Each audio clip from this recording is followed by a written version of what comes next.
अल्हम्दुलिल्लाहि रब्बिल आलमीन वस्सलातु वस्सलामु अला सय्यिदिल मुरसलीन अम्मा बअद फ़अऊज़ु बिल्लाहि मिनश शैतानिर रजीम बिस्मिल्लाहिर रहमानिर रहीम अस्सलातु वस्सलामु अलैका या रसूलल्लाह व अला आलिका व अस्हाबिका या हबीबल्लाह अस्सलातु वस्सलामु अलैका या नबिय्यल्लाह ওয়াইলা আলিকা ওয়াসহাবিকা ইয়া নূরাল্লাহ। দূরের ও কাছের দেশের ও প্রবাসের ইসলামী ভাইরা এবং মাদানী চ্যানেলের দর্শকবৃন্দ, অনুষ্ঠান আম্বিয়া ইকরাম আলাইহিমুসসালাতু ওয়াসসালাম এর স্ত্রীগণ, এই অনুষ্ঠানে আপনাদেরকে স্বাগতম। আসুন ভালো ভালো নিয়ত সহকারে আমরা দেখার প্রস্তুতি গ্রহণ করি। নবী পাক সাল্লাল্লাহু তাআলা আলাইহি ওয়া আলিহি ওয়াসাল্লাম এর প্রতি দুরুদে পাক পড়ার অসংখ্য ফজিলত এবং বরকত রয়েছে। হুজুর সাল্লাল্লাহু তাআলা আলাইহি ওয়া আলিহি ওয়াসাল্লাম ইরশাদ করেন, যে ব্যক্তি আমার প্রতি একবার দুরুদে পাক পড়ে আল্লাহ তাআলা তার উপর 10 বার রহমত নাজিল করে, তার 10টি গুনাহকে মাফ করে দেওয়া হয় এবং তার 10টি পদমর্যাদা বৃদ্ধি করা হয়। सल्लु अलल हबीब सल्लल्लाहु ताआला अला मुहम्मद सल्लल्लाहु अलैहि वसल्लम। মাদানী চ্যানেলের দর্শকবৃন্দ, আম্বিয়া ইকরাম আলাইহিমুসসালাতু ওয়াসসালাম এর স্ত্রীগণ এই অনুষ্ঠানের মধ্যে হযরতে সৈয়দনা ইব্রাহিম খলিলুল্লাহ আলা নবিগিনা ওয়া আলাইহিস সালাতু ওয়াসসালামের সম্মানিতা স্ত্রী হযরতে সৈয়দাতুনা হাজেরা রাদিয়াল্লাহু তাআলা আনহার সংক্ষিপ্ত আমরা জীবনী নিয়ে এই পর্বে ইনশাআল্লাহুল করিম আলোচনা করব। আসুন আমরা হযরতে হাজরা রাদিয়াল্লাহু তাআলা আনহার মর্যাদা কি ছিল, আল্লাহ তাবারক ওয়া তাআলা তাকে কেমন কেমন গুণাবলী দান করেছিলেন এবং তিনি কিভাবে আল্লাহ তাবারক ওয়া তাআলার সন্তুষ্টির জন্য, আল্লাহকে রাজি করার জন্য কেমন কেমন কষ্টে তিনি পতিত হয়েছেন এবং ধৈর্য ধারণ করেছেন, সে বিষয় নিয়ে ইনশাআল্লাহুল করিম আমরা আজকের এই পর্বে শুনব। হযরতে সৈয়দাতুনা বিবি হাজেরা রাদিয়াল্লাহু তাআলা আনহা সেই সৌভাগ্যবান নারীদের অন্তর্ভুক্ত যাদেরকে আল্লাহ পাক হযরতে ইব্রাহিম খলিলুল্লাহ আলা নবিগিনা ওয়া আলাইহিস সালাতু ওয়াসসালামের স্ত্রী হওয়ার সম্মান দান করেছেন। আমরা পূর্বে হযরতে সারা রাদিয়াল্লাহু তাআলা আনহার জীবনী শুনেছি, যিনি ইব্রাহিম আলাইহিস সালাতু ওয়াসসালামের প্রথম স্ত্রী ছিলেন। আর হযরতে হাজরা রাদিয়াল্লাহু তাআলা আনহা কিভাবে তার বিবাহে আবদ্ধ হয়েছেন, তার স্ত্রী হওয়ার সৌভাগ্য অর্জন করেছেন, আমরা এই পর্বে শুনব ইনশাআল্লাহুল করিম। হযরতে হাজরা রাদিয়াল্লাহু তাআলা আনহা মিশরের এক কিবতি বাদশাহর শাহজাদি ছিলেন, কন্যা ছিলেন, যার নাম সাদুক বিন সাদুন ছিল। যে হযরতে সারা রাদিয়াল্লাহু তাআলা আনহা এর দিকে অন্যায় হস্তক্ষেপ করার ইচ্ছে করেছিল, সে জালিম বাদশাহ আপনাকেও ধরে নিজের কাছে বন্দী করে রেখেছিল। কিন্তু আল্লাহ পাক যেভাবে হযরতে সারা রাদিয়াল্লাহু তাআলা আনহাকে সেই জালিমের অন্যায় হস্তক্ষেপ থেকে হেফাজত করেছিলেন, তেমনিভাবে হযরতে হাজরা রাদিয়াল্লাহু তাআলা আনহাকেও রক্ষা করেছিলেন।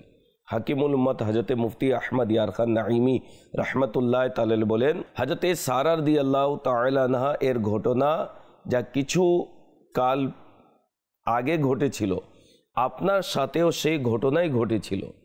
সেই জালিম বাদশাহ আপনাকে ধরেছিল, কিন্তু আপনি নিয়ন্ত্রণে আসতে পারেননি এবং সে আপনাকে তার ঘরে রেখেছিল, আপনি সেখানে নির্যাতিতা বন্দী ছিলেন। তিনি আরও বলেন, হযরতে হাজরা রাদিয়াল্লাহু তাআলা আনহা শাহজাদি ছিলেন, যখন সে জালিম বাদশাহ এর কাছে নির্যাতিতা বন্দী ছিলেন, তখন আল্লাহ তাআলা তার সতীত্ব রক্ষা করেছিলেন। হযরতে সারা রাদিয়াল্লাহু তাআলা আনহা এর মতো হযরতে হাজরা রাদিয়াল্লাহু তাআলা আনহাকেও আল্লাহ তাআলা হেফাজতে রাখেন, কারণ হযরতে সারা রাদিয়াল্লাহু তাআলা আনহা হযরতে ইসহাক আলাইহিস সালাতু ওয়াসসালামের মা ছিলেন এবং হযরতে হাজরা রাদিয়াল্লাহু তাআলা আনহা হযরতে ইসমাঈল আলাইহিস সালাতু ওয়াসসালামের মা এবং হুজুর সাল্লাল্লাহু তাআলা আলাইহি ওয়া আলিহি ওয়াসাল্লামের দাদি। আল্লাহ তাদের সতীত্ব এর রক্ষাকর্তা ছিলেন। আল্লাহ তাবারক ওয়া তাআলা তাদের সতীত্বের হেফাজত করেছেন। সাল্লু আলাল হাবিব সাল্লাল্লাহু তাআলা আলা মুহাম্মদ সাল্লাল্লাহু আলাইহি ওয়াসাল্লাম। হযরতে হাজরা রাদিয়াল্লাহু তাআলা আনহা ইব্রাহিম আলা নবিগিনা ওয়া আলাইহিস সালাতু সালাম এর সাথে কিভাবে বিবাহে আবদ্ধ হলেন আসুন আমরা শুনি। যখন ইব্রাহিম আলা নবিগিনা ওয়া আলাইহিস সালাতু সালাম হজরতে সারা এবং হজরতে হাজরা রাদিয়াল্লাহু তাআলা আনহাকে নিয়ে ফিলিস্তিনে তিনি হিজরত করলেন। ফিলিস্তিনে থাকার সময় হজরত ইব্রাহিম আলাইহিস সালাতু সালাম হজরতে সারা রাদিয়াল্লাহু তাআলা আনহা এর অনুরোধে হজরতে হাজরা রাদিয়াল্লাহু তাআলা আনহাকে তার স্ত্রী হিসেবে কবুল করলেন, অর্থাৎ বিবাহ করলেন। এবং তাদের মাধ্যমে হজরতে সৈয়দনা ইসমাইল জবিহুল্লাহ আলা নবিগিনা আলাইহিস সালাতু সালামের জন্ম হয়। হজরত ইব্রাহিম আলাইহিস সালাতু সালাম যখন আরদে মুকদ্দাস অর্থাৎ ফিলিস্তিন নামক স্থানে পৌঁছান তখন আপনার কোনো সন্তান ছিল না, তাই আপনি আল্লাহ তাআলার দরবারে নেক ও পরহেজগার সন্তানের জন্য দোয়া করলেন, যা আল্লাহ তাবারক ওয়া তাআলা কুরআনুল করিম এর পারা 23 সূরা সফাত এর 100 নম্বর আয়াতে কারিমার মধ্যে ইরশাদ করেন, রব্বি হাবলি মিনাস সলিহিন, হে আমার রব আমাকে নেককারদের অন্তর্ভুক্ত করুন, অর্থাৎ হে আমার রব আমাকে এমন নেক সন্তান দান করুন যে দ্বীনের দাওয়াত দিবে এবং আপনার ইবাদতে আমার সাহায্যকারী ও ভিন দেশে আমার বন্ধুত্ব লাভের কারণ হবে। এই আয়াত থেকে জানা গেল যে নেক সন্তান আল্লাহ তাআলার অনেক বড় নেয়ামত। আমরা অনেকে যাদের সন্তান নেই আল্লাহ তাআলার দরবারে সন্তান প্রার্থনা করি, সন্তানের জন্য দোয়া করি। আমির আহলে সুন্নাত দামাত বরকাতুহুল আলিয়া এই বিষয়ে আমাদেরকে দিক নির্দেশনা দিতে গিয়ে বলেন, যখনই সন্তানের জন্য দোয়া করা হোক তখন নেক সন্তানের দোয়া করা উচিত। ইয়া আল্লাহ আমাকে নেক সন্তান দান করো, আমাকে পুণ্যবান সন্তান তুমি দান করো, যাতে করে সন্তানের পক্ষ থেকে আসা কষ্ট থেকে বাপ মা যেন হেফাজতে থাকে। আল্লাহ তাআলা কোরআনুল করিমের মধ্যে এই বিষয়ে আমাদেরকে উৎসাহিত করা হয়েছে, যা ইব্রাহিম আলাইহিস সালাতু সালাম আল্লাহ তাআলার দরবারে নেককার সন্তান তিনি চেয়েছিলেন। রব্বি হাবলি মিনাস সলিহিন, আল্লাহ তুমি আমাকে নেককার সন্তান দান করো।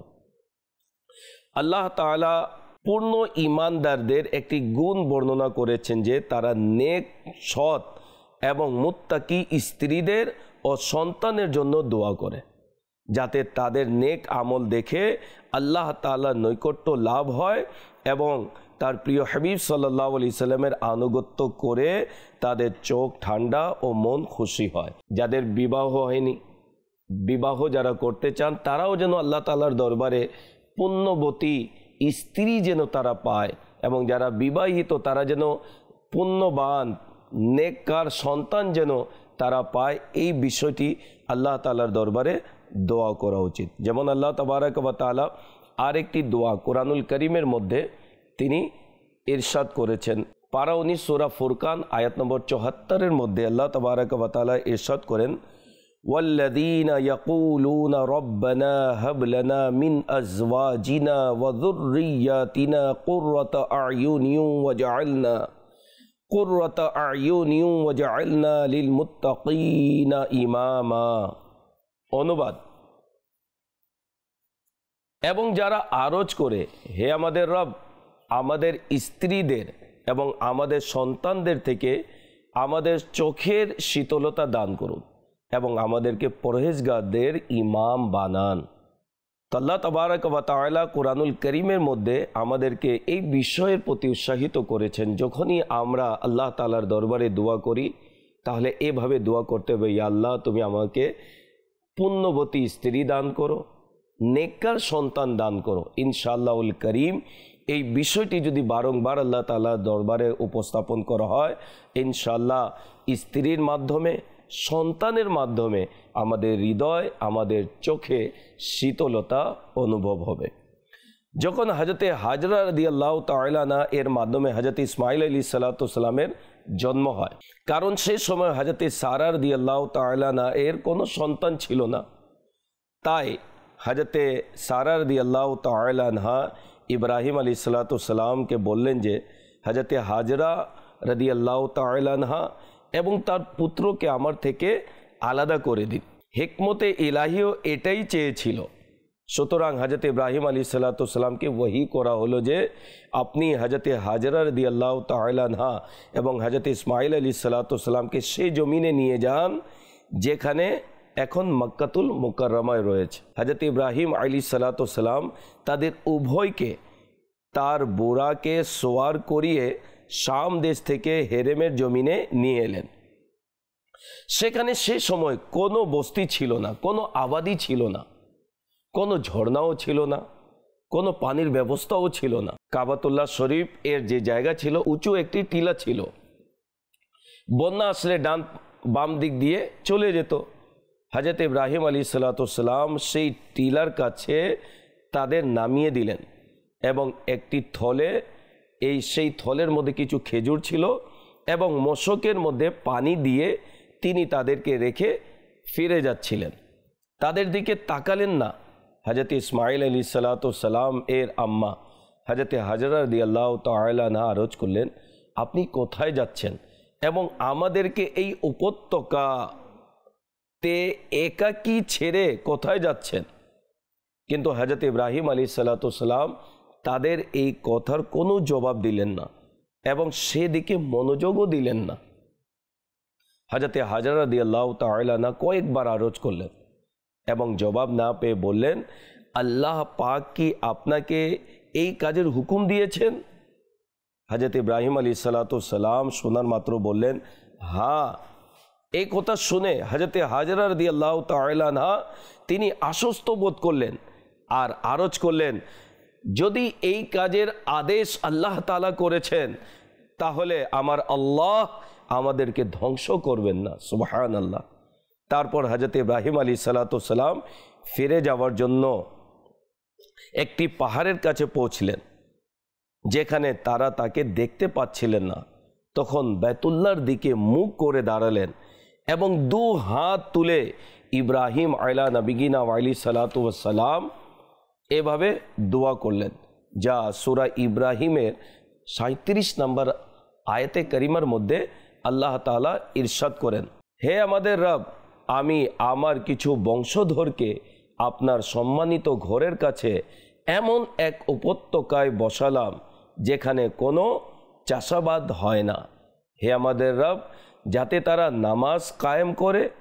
সুতরাং কিছু লোকের হৃদয় তাদের দিকে আকৃষ্ট করে দিন, ধাবিত করে দিন এবং তাদের কিছু ফল খাওয়ার জন্য দিন যাতে তারা অনুগ্রহ স্বীকার করে। হযরত আল্লামা আব্দুল মুস্তাফা আজমি রহমতুল্লাহ তাআলা বলেন, এই দোয়ায় হযরত ইব্রাহিম আলাইহিসসালাম পবিত্র খুদায়ের কাছে দুইটি জিনিস চেয়েছেন। এক, কিছু লোকের হৃদয় তাদের সন্তানের দিকে আকৃষ্ট হোক এবং দ্বিতীয়, তাদের ফলমূলের রিজিক খাওয়ানো হোক। সুবহানাল্লাহ। ইব্রাহিম আলাইহিসসালাম এর উভয় দোয়া এমনভাবে কবুল হয়েছে যে আজও আলহামদুলিল্লাহ কোটি কোটি মানুষ মক্কাতুল মুকাররমার দিকে ধাবিত হওয়ার জন্য আকৃষ্ট হৃদয় নিয়ে তারা ধাবিত হতে থাকে এবং যুগ যুগ ধরে মুসলমানরা সেই মক্কাতুল মুকাররমায় উপস্থিত হয়। অনেকে পানির পথে বলুন, আকাশ পথে বলুন, তারা সফর, মাসের পর মাস সফর করে মক্কাতুল মুকাররমায় সেই যুগ থেকে আজ পর্যন্ত এবং কিয়ামত পর্যন্ত লোকেরা সেই পবিত্র ভূমিতে আগমন করবে। এটি ইব্রাহিম আলাইহিসসালামের দোয়ার বরকত। আর কিয়ামত পর্যন্ত মক্কাতুল মুকাররমায় লোকদের সেটি প্রাণ কেন্দ্র এবং মক্কাতুল মুকাররমায় তারা উপস্থিত হবে। রিজিকের মধ্যেও আল্লাহ তাবারক ওয়া তাআলা এমন বরকত দান করেছেন যে মক্কাতুল মুকাররমায় কোনো চাষাবাদ হয় না, কিন্তু আল্লাহ তাবারক ওয়া তাআলা ইব্রাহিম আলাইহিসসালামের দোয়া এমনভাবে কবুল করেছেন যে ও মৌসুমের ফলও মক্কাতুল মুকাররমায় আজও পাওয়া যায়। জি হ্যাঁ, মক্কাতুল মুকাররমাতে কোনো চাষাবাদ হয় না, কিন্তু আল্লাহ তাবারক ওয়া তাআলা এমন ব্যবস্থা করে দিয়েছেন যে আশপাশ থেকে তরতাজা সবজি বলুন, ফলাদি বলুন, ফল ফলাদি যা কিছু রয়েছে নেয়ামত, সব কিছু মক্কাতুল মুকাররমায় পাওয়া যায়। এটি ইব্রাহিম আলাইহিসসালামের দোয়ার বরকত রয়েছে। আল্লাহ তাবারক ওয়া তাআলা আমাদেরকেও সেই মক্কাতুল মুকাররমায় উপস্থিত হওয়ার আল্লাহ তাবারক ওয়া তাআলা আমাদেরকে তৌফিক দান করুক। প্রিয় ইসলামী ভাইরা এবং মাদানী চ্যানেলের দর্শকবৃন্দ, হযরতে সাইয়্যিদাতুনা বিবি হাজরা রাদিয়াল্লাহু তাআলা আনহা এর এই ঘটনা থেকে আমাদেরকে তাওয়াক্কুলের বিষয়, যে আল্লাহ তাবারক ওয়া তাআলার প্রতি যে তাওয়াক্কুল করা, আল্লাহর প্রতি ভরসা রাখা, এটি প্রতীয়মান হয় এবং আল্লাহ তাবারক ওয়া তাআলার সন্তুষ্টিতে রাজি থাকা, সন্তুষ্ট থাকা, এটি একজন ঈমানদারদের জন্য অতি জরুরি। হযরতে হাজরা রাদিয়াল্লাহু তাআলা আনহা এই বিষয়টি শোনার মাত্র, জি হ্যাঁ আল্লাহর হুকুমে তোমাদেরকে রেখে যাচ্ছি, তখন তার মুখ থেকে এই কথাই বের হলো, যখন আল্লাহ তাআলার হুকুম করেছেন তাহলে আল্লাহ তাআলা আমাদেরকে ধ্বংস করবেন না, আল্লাহ তাআলা আমাদেরকে নিঃশেষ করবেন না, আল্লাহ তাবারক ওয়া তাআলা নিশ্চয়ই আমাদের প্রতি দয়া করবেন। এই যে আল্লাহ তাবারক ওয়া তাআলার প্রতি তাওয়াক্কুল করা, ভরসা রাখা, আসুন তাওয়াক্কুল কি এবং এর কি কি উপকারিতা রয়েছে এই বিষয়টি আমরা শুনি। তাওয়াক্কুল হলো বান্দা সম্পূর্ণরূপে কুদরতের ভান্ডারের উপর ভরসা করা এবং যা কিছু মানুষের হাতে আছে তা থেকে নিজেকে নিরাপদ রাখা, যা কিছু মানুষের হাতে আছে সে বিষয় থেকে নিজেকে হতাশ করে নেওয়া, হতাশ হয়ে যাওয়া, এটাকে তাওয়াক্কুল বলে। অর্থাৎ সম্পূর্ণরূপে আল্লাহ তাআলার প্রতি ভরসা রাখতে হবে, আল্লাহর প্রতি তাওয়াক্কুল করতে হবে। তাওয়াক্কুল এর কি ফজিলত শুনুন। নবী পাক সাল্লাল্লাহু তাআলা আলাইহি ওয়া আলিহি ওয়াসাল্লাম ইরশাদ করেন, যদি তোমরা আল্লাহ পাকের উপর এমনভাবে তাওয়াক্কুল করো যেভাবে তাওয়াক্কুল করার হক রয়েছে, তবে সে তোমাদেরকে অবশ্যই এমনভাবে রিজিক দেবে যেমন সে পাখিদের দেয়, যে তারা সকালে খালি পেটে যায় এবং সন্ধ্যায় পেট ভরে ফিরে আসে।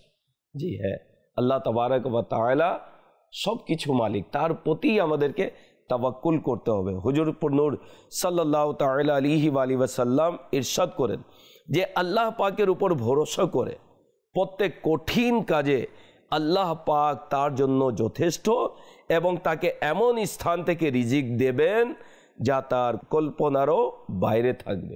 আল্লাহ তাবারক ওয়া তাআলার উপর যারা ভরসা রাখে, তাওয়াক্কুল করে, এদেরকে আল্লাহ তাবারক ওয়া তাআলা এমন স্থান থেকে তাকে রিজিক দান করবেন যা কল্পনার মধ্যে তার নেই। সুবহানাল্লাহ। যে আল্লাহ তাআলার উপর তাওয়াক্কুল করে, আল্লাহ তাআলা তার জন্য দুনিয়া ও আখিরাতের সকল বিষয় যথেষ্ট। আল্লাহ তাআলা তাওয়াক্কুলকারীদের ভালোবাসেন এবং তাদের সাহায্য করেন এবং তাদের এমন জিনিসের দিকে হিদায়াত দেন যা তাদের জন্য জানার চেয়েও উত্তম। আল্লাহ তাবারক ওয়া তাআলা এর উপর তাওয়াক্কুলের কারণে মানুষ বড় বিপদ ও ক্ষতি থেকে নিরাপদ থাকে। সুবহানাল্লাহ।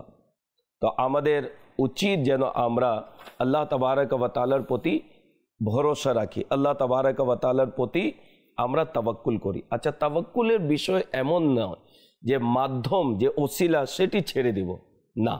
তাওয়াক্কুল হলো আমার কাছে যা মাধ্যম রয়েছে, ওসিলা রয়েছে, সেটাকে, যাকে বলা হয় আপনার আল্লাহ তাবারক ওয়া তাআলা যা কিছু আমাদেরকে দিয়েছেন, বাহ্যিক উপায় অবলম্বনও করব এবং আল্লাহ তাআলার প্রতি আমাদেরকে ভরসা রাখতে হবে। যেমন দোকান আছে, দোকানে মালামাল রয়েছে, হেফাজতকারীকে আল্লাহ তাবারক ওয়া তাআলা, তবে মাধ্যম তার হেফাজতের জন্য তালা তো ব্যবহার করবই আমরা। এটা নয় যে রাত দোকান খুলে চলে গেলাম, মালামাল সেভাবে ছেড়ে এবং আল্লাহর উপর ভরসা করলাম, এই বিষয়টি নিষেধ। আমরা দোকান হেফাজতের জন্য তালাও লাগাবো এবং প্রকৃত হেফাজতকারী আল্লাহ, তার প্রতি ভরসা রাখবো।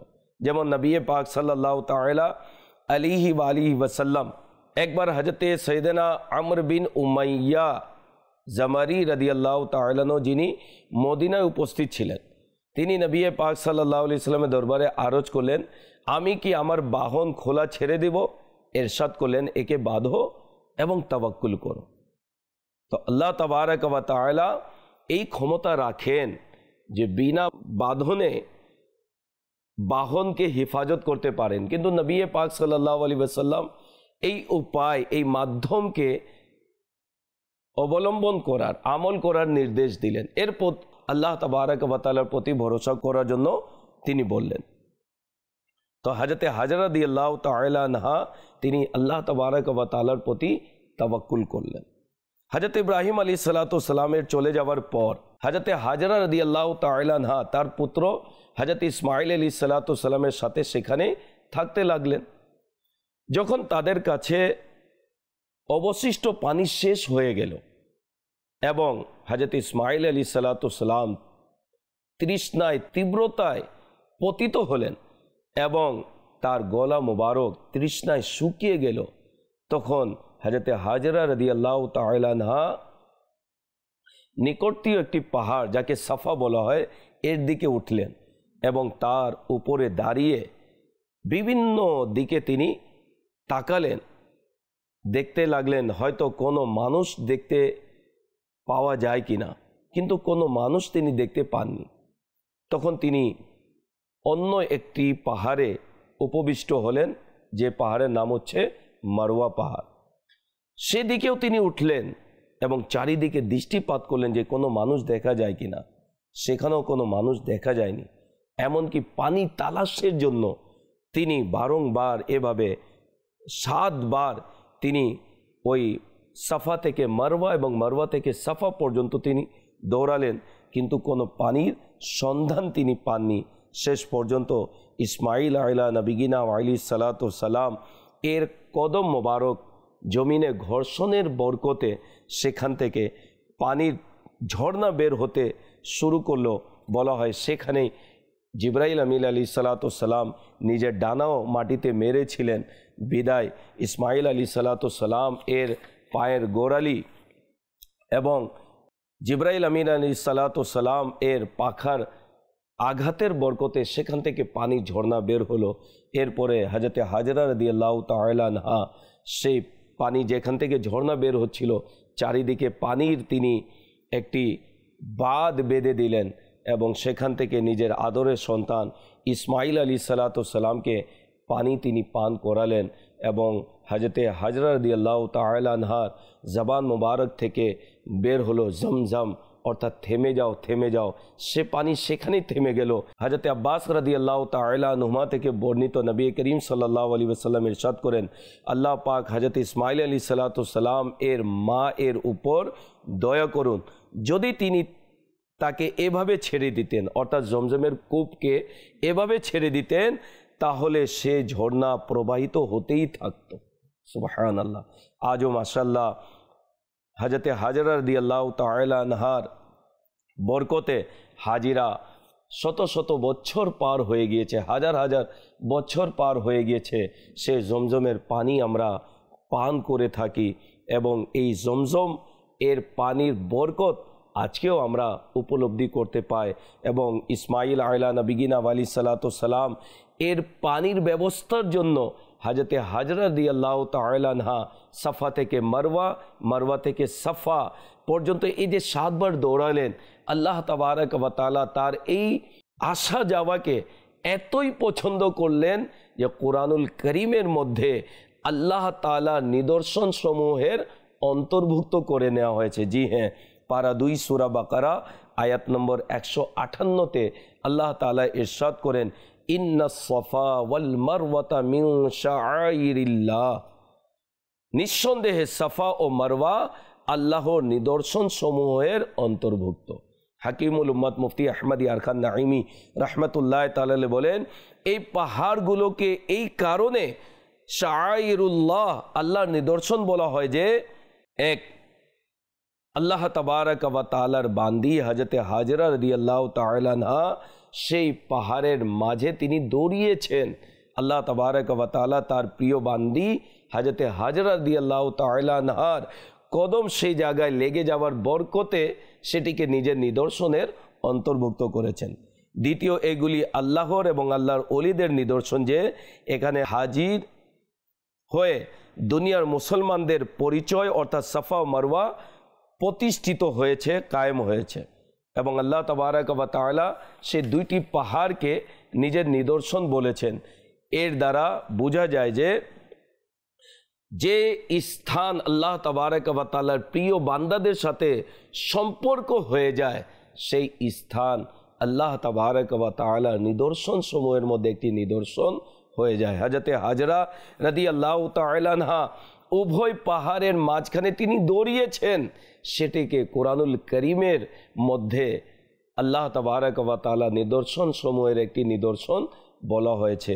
তাহলে সেই সৌভাগ্যবতী হযরতে আমিনা রাদিয়াল্লাহু তাআলা আনহা, হযরতে হালিমা রাদিয়াল্লাহু তাআলা আনহার কি যে মর্যাদা হবে, যিনি নবী করিম সাল্লাল্লাহু আলাইহি সাল্লাম এর নূরকে নিজের গর্বের মধ্যে ধারণ করেছেন। যে হালিমা রাদিয়াল্লাহু তাআলা আনহা নবী পাক সাল্লাল্লাহু আলাইহি ওয়াসাল্লামকে শৈশবকালে নিজের কোলে তিনি আদর করেছেন, নবী পাক সাল্লাল্লাহু আলাইহি সাল্লাম যার দুধ পান করেছেন, তার মর্যাদা কেমন হবে, তার সম্মান কেমন হবে। সুবহানাল্লাহ। আল্লাহ তাবারক ওয়া তাআলা তাদের সম্মান করার তৌফিক দান করুক। জি হ্যাঁ, বলা হয়েছে তাদের সম্মান হচ্ছে ওয়াজিব। নবী পাক সাল্লাল্লাহু আলাইহি ওয়াসাল্লামের সাথে যাদের সম্পর্ক রয়েছে তাদের সম্মান করা আমাদের জন্য অপরিহার্য। তো হযরতে হাজরা রাদিয়াল্লাহু তাআলা আনহা তিনি ইব্রাহিম আলাইহিস সালামের সম্মানিতা স্ত্রী ছিলেন এবং হযরতে ইব্রাহিম আলাইহিস সালাম তাদের উভয়জনকে অর্থাৎ হযরতে হাজরা রাদিয়াল্লাহু তাআলা আনহা এবং হযরত ইসমাঈল আলাইহিস সালাম উভয়জনকে আল্লাহর সন্তুষ্টির জন্য মক্কাতুল মুকাররমায় রেখে চলে গিয়েছিলেন। কিতাবে বর্ণিত রয়েছে হযরতে সৈয়দনা ইব্রাহিম আলাইহিস সালাম তার সম্মানিতা স্ত্রী হযরতে সৈয়দাতুনা হাজরা রাদিয়াল্লাহু তাআলা আনহাকে খুব ভালোবাসতেন। মাওয়াহিবে লাদুনিয়াতে রয়েছে ইব্রাহিম আলাইহিস সালাম প্রতিদিন শাম দেশ থেকে বুরাকে চড়ে হযরতে হাজরা রাদিয়াল্লাহু তাআলা আনহা এর সাথে সাক্ষাতের জন্য আসতেন, কারণ তিনি আলাইহিস সালাম হযরতে হাজরাকে খুব ভালোবাসতেন। জি হ্যাঁ, সুবহানাল্লাহ। যারা বিবাহিত রয়েছে তাদেরও উচিত নিজের স্ত্রীর প্রতি ভালোবাসা প্রদর্শন করা।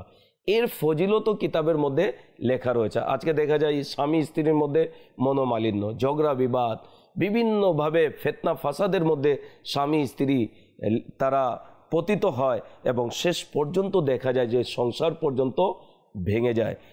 স্ত্রীর প্রতি ভালোবাসার ফজিলত কি মনে রাখবেন। নিজের স্ত্রীর প্রতি ভালোবাসা রাখা কোনো খারাপ বিষয় নয়, বরং এর ফজিলত রয়েছে। হাকিমুল উম্মত মুফতি আহমদ ইয়ার খান নাঈমি রাহমাতুল্লাহ তাআলা আলাইহি বলেন, নিজের স্ত্রীর প্রতি ভালোবাসার পূর্ণতা তাকওয়ার প্রমাণ। পরিপূর্ণ তাকওয়ার প্রমাণ হচ্ছে স্ত্রীর প্রতি ভালোবাসা রাখা। যে ব্যক্তি নিজের স্ত্রীর সাথে এমনভাবে ভালোবাসা রাখে যা তাকে অন্য নারীর দিকে আকৃষ্ট না করে। তিনি আরও বলেন, যে ব্যক্তি নিজের স্ত্রীর সাথে ভালোবাসা রাখে না সে ধ্বংস ও বরবাদ হয়ে যায়। তো স্ত্রীর প্রতি এমনভাবে ভালোবাসা রাখতে হবে যে তার মন, তার দৃষ্টি অন্য নারীর প্রতি আকৃষ্ট যেন না হয়। তো ইব্রাহিম আলাইহিস সালাম তিনি হযরতে হাজরা রাদিয়াল্লাহু তাআলা আনহাকে অত্যন্ত ভালোবাসতেন এবং হযরতে হাজরা রাদিয়াল্লাহু তাআলা আনহা তিনি মুত্তাকি ছিলেন, পরহেজগার ছিলেন, তাওয়াক্কুলকারী ছিলেন। ইব্রাহিম আলাইহিস সালামের সম্মানিতা স্ত্রী ছিলেন। ইসমাঈল আলা নবিগিনা আলাইহিস সালামের সম্মানিতা আম্মাজান ছিলেন। আল্লাহ তাবারক ওয়া তাআলা তাকে অসংখ্য গুণাবলী দান করেছিলেন। তন্মধ্যে ছিল যে আল্লাহ তাআলার প্রতি তিনি তাওয়াক্কুল করতেন এবং আল্লাহর সন্তুষ্টির জন্য সমস্ত তিনি যা কিছু পরীক্ষা হয়েছিল তিনি ধৈর্য ধারণ করেছেন। তিনি আখিরাতে সফর করেছেন যখন হযরত ইসমাঈল আলাইহিস সালামের বয়স 20 বছর ছিল, তখন হযরতে হাজরা রাদিয়াল্লাহু তাআলা আনহা এই দুনিয়া থেকে তিনি বিদায় নিলেন। ইন্তিকালের সময় তার বয়স ছিল 90 বছর এবং হযরত ইসমাঈল আলাইহিস সালাম নিজের আম্মা জানকে, আজকে কাবাতুল্লাহ শরীফের নিকটে যে হাতিম রয়েছে, এই হাতিম হচ্ছে কাবারই একটি অংশ। হাতিমের মধ্যেই ইসমাঈল আলাইহিস সালাম হযরতে হাজরা রাদিয়াল্লাহু তাআলা আনহাকে তিনি দাফন করলেন। সেখানে ইসমাঈল আলা নবিগিনা আলাইহিস সালাম নিজের আম্মা জানকে সেখানে সমাহিত করেন এবং বলা হয় সেই হাতিমের মধ্যেই ইসমাঈল আলাইহিস সালামের মাজার শরীফও রয়েছে। আল্লাহ তাবারক ওয়া তাআলা হযরতে হাজরা রাদিয়াল্লাহু তাআলা আনহার সদকায় আমাদেরকে আল্লাহ তাআলা ক্ষমা করুক। আল্লাহ তাবারক ওয়া তাআলা আমাদেরকে জাহান্নামের আগুন থেকে নাজাত দান করুক এবং যেভাবে ইসমাঈল আলাইহিস সালাতু ওয়াস সালাম নিজের আম্মার সম্মান করেছেন, আমাদেরকেও নিজের মা বাবার সম্মান করার তৌফিক দান করুক এবং যেভাবে হযরতে হাজরা রাদিয়াল্লাহু তাআলা আনহা সব কিছু আল্লাহর সন্তুষ্টির জন্য তিনি ধৈর্য ধারণ করে তিনি সব কিছু মেনে নিয়েছেন, আমাদের ইসলামী বোনদেরকেও আল্লাহ তাআলা ধৈর্য ধারণ করার তৌফিক দান করুক। পরবর্তী অনুষ্ঠান দেখার আমন্ত্রণ জানিয়ে বিদায় নিচ্ছি। সাল্লু আলাল হাবিব সাল্লাল্লাহু তাআলা আলা মুহাম্মদ সাল্লাল্লাহু আলাইহি ওয়াসাল্লাম।